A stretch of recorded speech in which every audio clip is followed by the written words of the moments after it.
Hello दोस्तों, welcome back to my YouTube channel. आज हम यहाँ पे बात करेंगे Punjab state civil service examination की। ठीक है, यहाँ पे अगर आप किसी और स्टेट से बिलोंग करते हो तो भी आप इस वीडियो को देख सकते हो कि एक डीएसपी और एसडीएम ऑफिसर बनने के लिए हमें कौन कौन से प्रोसेस से गुजरना पड़ता है। ठीक है, उसका जो सिलेक्शन प्रोसेस है वो क्या होता है, तो यहाँ पर हम डिटेल में बात करेंगे। आप इस वीडियो को ज़्यादा से ज़्यादा शेयर करके अपने दोस्तों को, फ्रेंडों को, रिश्तेदारों को मोटिवेट कर सकते हो और लोगों तक सही गाइडेंस पहुँचा सकते हो। तो सबसे पहले हमारे मन में सवाल आता है कि इसके लिए क्या पोस्ट होगी, वैकेंसी होगी। ठीक है, तो यहाँ पे सारे डाउट क्लियर होंगे। पोस्ट कौन सी होगी, डिपार्टमेंट कौन सा होगा, वैकेंसी कितनी आती है साल में, एजुकेशनल क्वालिफिकेशन क्या रिक्वायरमेंट होता है इस एग्ज़ाम को क्रैक करने के लिए, age, exam pattern, syllabus, physical और मेजरमेंट फॉर डीएसपी के लिए क्या होता है, प्रीवियस ईयर कट ऑफ कितना गया है, और भी कई तरह के क्वेश्चन हमारे मन में आते हैं। ये सभी क्वेश्चन आप लोगों के दूर किए जाएंगे। ठीक है, तो जो भी चैनल पे नए हो मेरे चैनल को सब्सक्राइब कर ले ताकि आने वाली नोटिफिकेशन आप तक पहुंचती रहे। ये कौन से आर्टिकल के अंडर आता है पहले हम ये जान लेते हैं। पंजाब पब्लिक सर्विस कमीशन जो है ये आर्टिकल 315 से 323 के बीच आता है और public service commission for union and state department के अंडर। ठीक है, और इसमें The Punjab Public Service Commission has been established under Article 350 of the Constitution of India with the basic purpose of recruiting official in various department of the government। ठीक है, तो इसमें हम कह सकते हैं medical officer, audit officer, civil engineer और civil जज, इन सभी की रिक्रूटमेंट जो होती है इसी कमीशन के थ्रू की जाती है, एग्ज़ाम कंडक्ट करवा के। यहाँ पे हम नेम ऑफ दी पोस्ट देखें तो कौन कौन सी पोस्ट आपको मिल सकती है। एसडीएम, ठीक है, DSP, excise and taxation officer, tehsildar और food supply and consumer affair officer, और यहाँ पे डिप्टी सुपरिटेंडेंट जेल्स। इन सभी पसंदीदा वैकेंसी पे आप अपने जॉब ले सकते हो इस एग्ज़ाम को क्रैक करके या फिर इन एग्ज़ामों को देकर। और अगर हम बात करें यहाँ पे तो पिछले साल कितनी नंबर ऑफ़ वैकेंसी आई थी ये भी हम देख लेते हैं।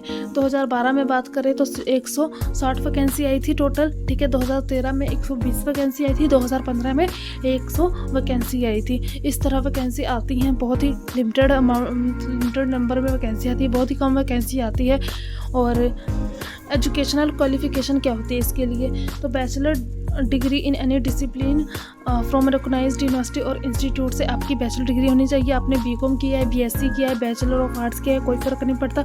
और इस एग्ज़ाम को अप्लाई करने के लिए ज़रूरी है कि आपको बहुत ज़्यादा परसेंटेज हो आपके, कि 85 या फिर 90% हो।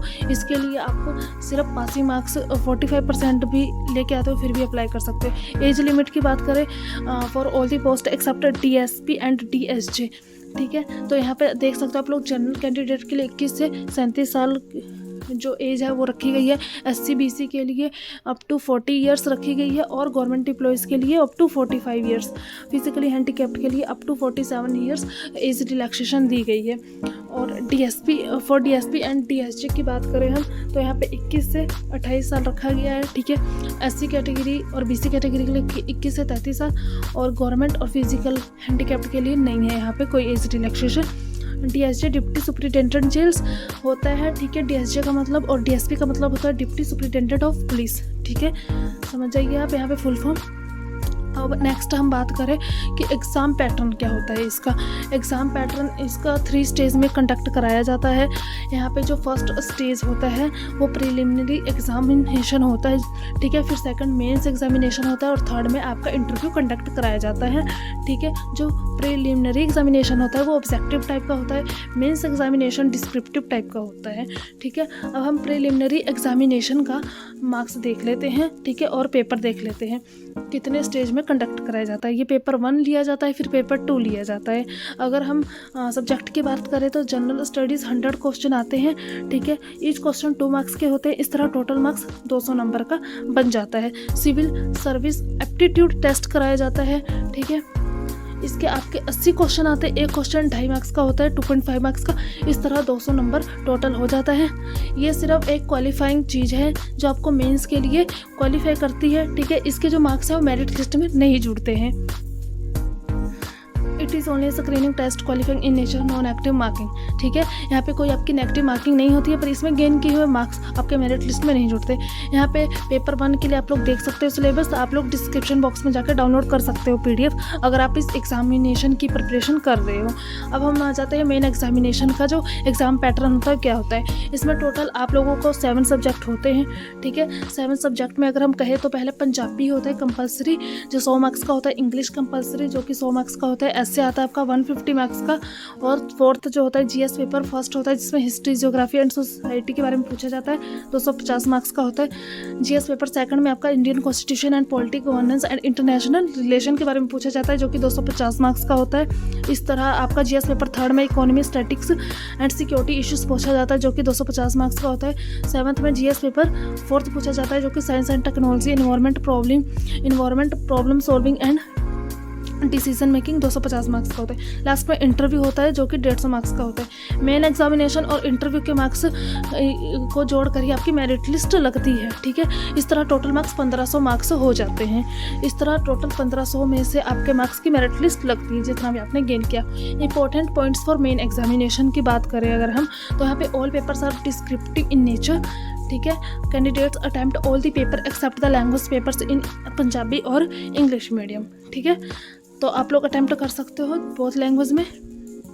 फिजिकल टेस्ट की बात करें कि जो DSP के लिए फिजिकल टेस्ट होता है उसका क्या मेजरमेंट होता है। फॉर मैन के लिए हाइट देख सकते हो 5 फीट 7 इंच। फॉर वुमेन के लिए आप लोग हाइट देख सकते हो 5 फीट 3 इंच। इतनी हाइट की रिक्वायरमेंट होती है। यहाँ पे हम देखें तो 4 स्टेजेस में आपके टेस्ट कराए जाते हैं physical test, for male candidate, for female candidate. Number 1 पे आता है रेस। ठीक है, जो कि 1600 मीटर का होता है मेल के लिए, और फीमेल के लिए 800 मीटर का होता है रेस। ठीक है, मेल को कितने टाइम में ख़त्म करनी होती है अपनी रेस? 7 मिनट 30 सेकंड में सिर्फ 1 अटैम्प्ट मिलता है आपको इसमें। और फीमेल को 4 मिनट 45 सेकंड में अपनी रेस ख़त्म करनी होती है। यहाँ पे अगर हम बात करें लॉन्ग जंप की, तो मिनिमम 3.60 मीटर का लॉन्ग जंप होता है, आपको 3 अटैम्प्ट मिलता है मेल को।